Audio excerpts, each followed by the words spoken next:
bienvenue à toi. Dans cette vidéo, on va s'imaginer quelque chose de très simple.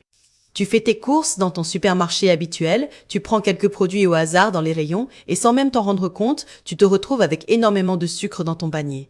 Le titre de la slide annonce la couleur. En 30 jours sans sucres industriels, ton corps peut littéralement se transformer. Quand je parle de sucres industriels, je parle de tous ces sucres ajoutés dans les biscuits, les boissons, les plats préparés, les sauces, bref, tous ces produits très pratiques, mais qui abîment ta santé quand ils sont consommés tous les jours.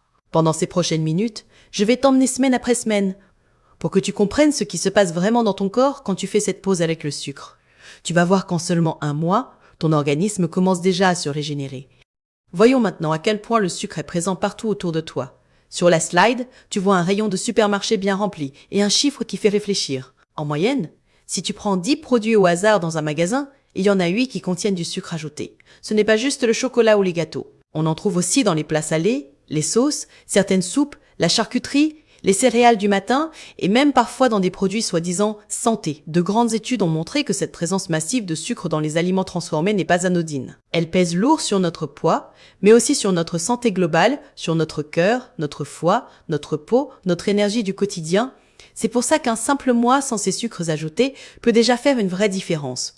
Avant d'aller plus loin, il faut qu'on soit bien d'accord sur ce que l'on appelle le mauvais sucre. Sur la slide, on distingue 2 catégories. D'un côté, les sucres à éviter. Ce sont les sucres artificiels, les sucres transformés, les sucres industriels, tous ceux qu'on ajoute dans les produits préparés pour les rendre plus gourmands et plus addictifs. De l'autre côté, tu vois les sucres naturels, ceux des fruits frais, de certains légumes comme la carotte ou la betterave, ou encore du miel naturel. Ceux-là ne sont pas des ennemis, à condition de les consommer en quantité raisonnable. Le but de ce défi de 30 jours n'est pas de t'interdire les fruits ou de diaboliser chaque petite touche sucrée naturelle. L'objectif, c'est de couper les sucres industriels, ceux qui n'apportent rien à ton corps à part un coup de plaisir très court, suivi de fatigue, de fringales et d'inflammation. Passons maintenant à la première étape de ton mois sans sucre, la première semaine, celle du sevrage. Sur la slide, on voit écrit clairement semaine 1, jour 1 à 7. C'est la phase la plus inconfortable, celle où ton corps et surtout ton cerveau réalisent que tu as coupé une substance dont ils avaient pris l'habitude. Si tu avais l'habitude de manger très sucré, de grignoter des biscuits ou de boire des boissons sucrées tous les jours, cette période peut te donner l'impression d'être un peu en manque. Tu peux te sentir différente, plus nerveuse, moins patiente, comme si quelque chose te manquait réellement. C'est normal, ce n'est pas dans ta tête. Tu es simplement en train de casser une habitude qui était très ancrée et ton organisme réagit. Dans cette première semaine, les symptômes que tu peux ressentir sont exactement ceux que tu vois sur la slide. D'abord, une grande fatigue. Ton corps était habitué à recevoir régulièrement beaucoup de carburant rapide sous forme de sucre. Soudain, tu changes les règles du jeu, donc il a besoin de temps pour s'adapter. Ensuite, tu peux avoir une humeur assez instable. Tu te mets en colère plus vite, tu te sens irritable, tu supportes moins les petites contraintes du quotidien, les enfants qui parlent fort, les embouteillages, les remarques de ton entourage. Enfin, il y a ce sentiment de tristesse ou de vide, cette impression d'avoir le moral un peu dans les chaussettes sans vraiment savoir pourquoi. En réalité, ce que tu vis là, c'est un vrai sevrage. Ton cerveau produisait beaucoup de dopamine grâce au sucre, cette fameuse hormone du plaisir. Quand tu retires brutalement ce déclencheur, la production de dopamine baisse et ton moral en prend un coup. Sur cette slide, tu vois un cerveau entouré de petites connexions lumineuses. Elle illustre très bien le fonctionnement du sucre dans ta tête. Le sucre, ce n'est pas juste un aliment, c'est une véritable drogue pour ton cerveau. À chaque fois que tu manges quelque chose de très sucré, cela active directement ta zone de récompense. Ton cerveau reçoit un signal de plaisir intense, il libère de la dopamine et il enregistre le message suivant. Cela, j'aime beaucoup, je veux le revivre. Petit à petit, tu te mets à en avoir besoin pour te détendre, pour te récompenser, pour te consoler. Et comme avec les autres drogues, plus tu en consommes, plus il t'en faut pour ressentir le même niveau de plaisir. Quand tu arrêtes d'un coup, tu ressens donc un vrai manque. Ce n'est pas un manque de volonté, c'est un mécanisme physiologique normal. Heureusement, comme tu le vois sur la slide suivante, il y a une vraie lumière au bout du tunnel. Le schéma montre les premiers jours avec des symptômes intenses, puis une amélioration nette au fil de la semaine. Les jours 1 à 3 sont souvent les plus difficiles. Tu peux avoir très envie de sucre, être fatigué, un peu à fleur de peau. Entre le 4e et le 5e jour, tu commences déjà à sentir que c'est un peu plus simple. Les envies de sucre sont toujours là, mais elles durent moins longtemps et tu arrives mieux à les gérer. Vers le 6e ou le 7e jour, pour beaucoup de personnes, la sensation de manque a presque disparu. Ton énergie devient plus stable sur toute la journée. Fini les gros coups de barre de fin de matinée ou les fringales violentes de milieu d'après-midi. Tu commences vraiment à sentir les effets positifs de tes efforts. À partir de là, on entre dans une nouvelle phase. Sur cette slide, on parle des semaines 2 et 3, du jour 7 au jour 21, la phase de régénération. Le plus gros du sevrage est derrière toi. Maintenant, ton corps peut se concentrer sur autre chose que la gestion du manque. Il commence à réparer, à apaiser, à rétablir un meilleur équilibre. C'est souvent à ce moment que tu te surprends à te dire que finalement, tu te sens plutôt bien ainsi, que les envies de sucre se font plus rares et moins puissantes. Tu entres dans une période où tu récoltes vraiment les bénéfices en profondeur, notamment sur l'inflammation et sur ta digestion. Sur cette slide, tu vois un schéma qui relie la consommation de sucre, l'inflammation, puis les douleurs et les gonflements. L'inflammation, c'est une réaction normale de ton corps. Elle sert à te défendre. Mais quand elle devient chronique, c'est là qu'elle pose problème. Le sucre, en particulier les sucres industriels consommés en excès, est l'un des déclencheurs les plus puissants de cette inflammation. Plus tu en manges, plus tu favorises des douleurs articulaires, un ventre gonflé, des sensations de lourdeur générale. En réduisant fortement ces sucres, tu coupes l'une des principales sources d'inflammation. Résultat, au bout de 2 à 3 semaines, beaucoup de personnes constatent qu'elles ont moins mal aux articulations, que les rhumatismes se calment, que le ventre est moins tendu et moins douloureux. Ta mobilité peut s'améliorer, tu te sens plus légère dans ton corps, plus à l'aise dans tes mouvements du quotidien. Toujours dans cette phase de régénération, la slide suivante met l'accent sur ta digestion. On y voit un système digestif avec des bactéries colorées et 3 encadrés qui parlent de flore intestinale rééquilibrée, de digestion optimale et de confort retrouvé. Dans ton ventre, il y a des milliards de bactéries qui forment ce qu'on appelle ton microbiote intestinal. Certaines t'aident à bien digérer, à fabriquer des vitamines, à protéger ta paroi intestinale. D'autres, quand elles sont trop nombreuses, peuvent au contraire favoriser les ballonnements, la constipation ou des douleurs.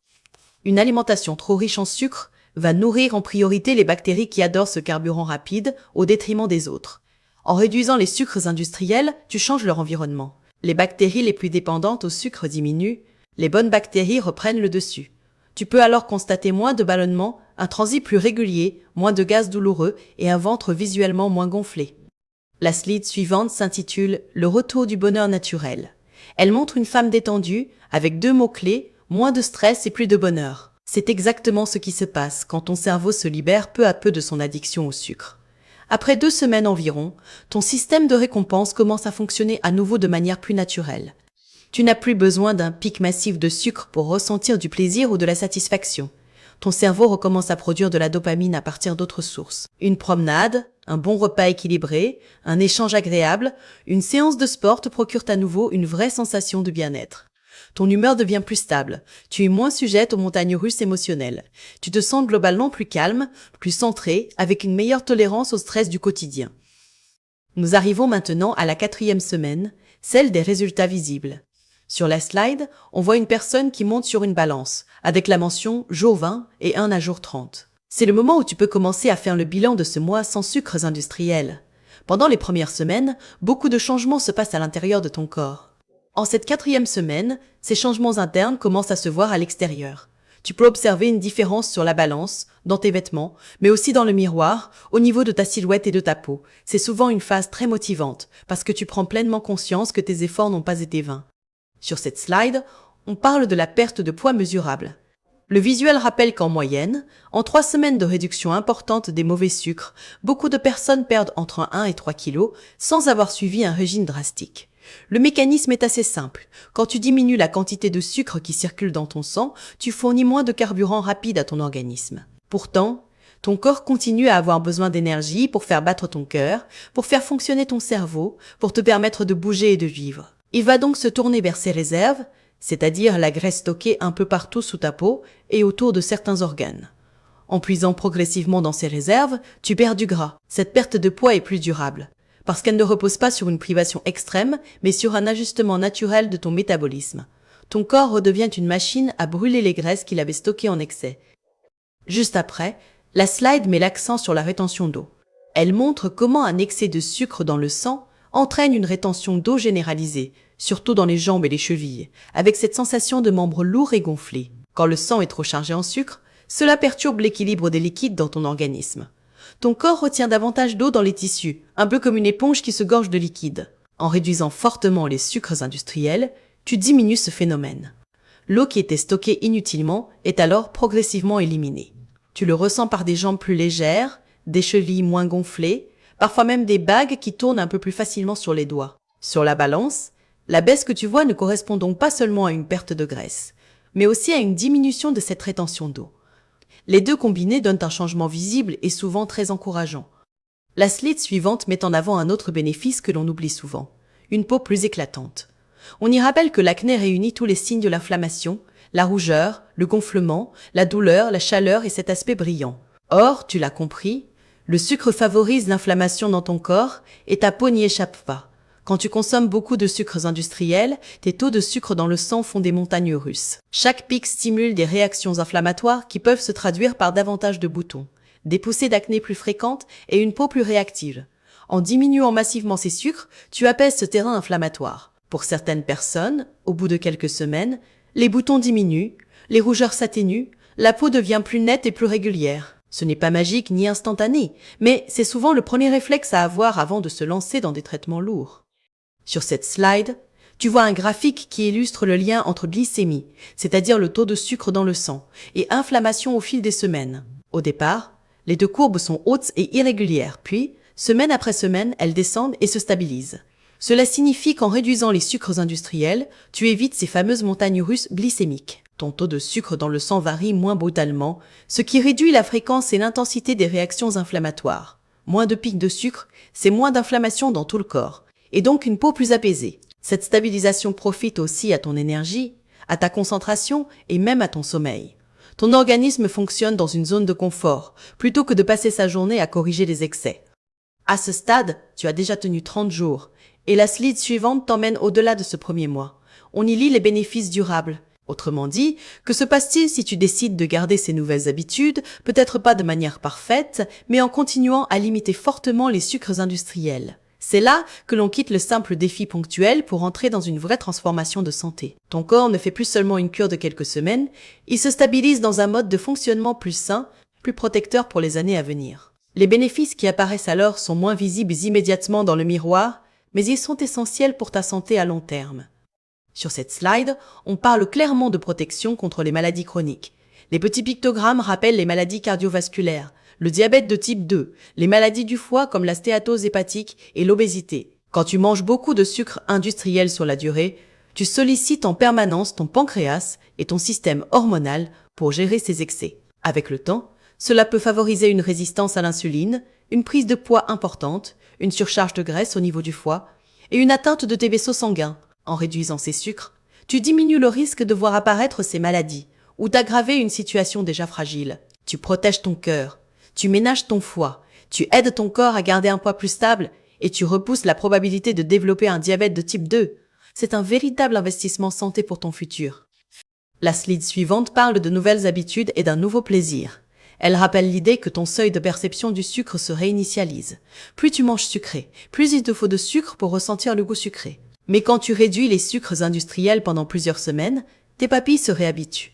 Au bout d'un moment, un yaourt nature avec quelques fruits te paraît largement assez sucré. Une pâtisserie industrielle peut même te sembler écœurante. Tu as moins besoin d'ajouter du sucre dans ton café, dans tes desserts ou dans tes recettes du quotidien pour te faire plaisir. Tu redécouvres le goût authentique des aliments, celui d'un fruit bien mûr, d'un chocolat de bonne qualité, d'un plat bien assaisonné, mais pas noyé sous le sucre. Sur la slide, on te rappelle aussi un bonus très concret, une meilleure santé bucco-dentaire. Moins de sucre, c'est moins de caries, une haleine plus fraîche et des visites chez le dentiste souvent plus sereines. Pour terminer, la dernière slide résume ta transformation en 30 jours. On y voit 4 grandes étapes. La première semaine, c'est le défi. Tu traverses le sevrage, la fatigue, l'irritabilité, mais tu tiens bon. Les semaines 2 et 3, c'est la métamorphose intérieure. L'inflammation baisse, ta digestion s'améliore, ton humeur se stabilise, tu te sens déjà plus aligné dans ton corps. La 4e semaine, ce sont les résultats visibles. Tu constates une perte de poids, une peau plus lumineuse, une énergie retrouvée et une silhouette qui commence à changer. Et au-delà, c'est ta vie qui se transforme, avec une protection durable de ta santé, de nouvelles habitudes alimentaires et un plaisir plus authentique à table. Le sucre n'est pas ton ennemi, c'est sa surconsommation qui l'est. En offrant à ton corps 30 jours sans sucres industriels, tu lui donnes une chance incroyable de se régénérer. Si cette vidéo t'a donné envie de tenter l'expérience, dis-le-moi en commentaire et dis-moi aussi quel bénéfice te motive le plus à te lancer. Pense à liker la vidéo si elle t'a aidé et à t'abonner pour ne pas rater les prochaines. Merci d'avoir passé ce moment avec moi, prends soin de toi et à très bientôt. Salut!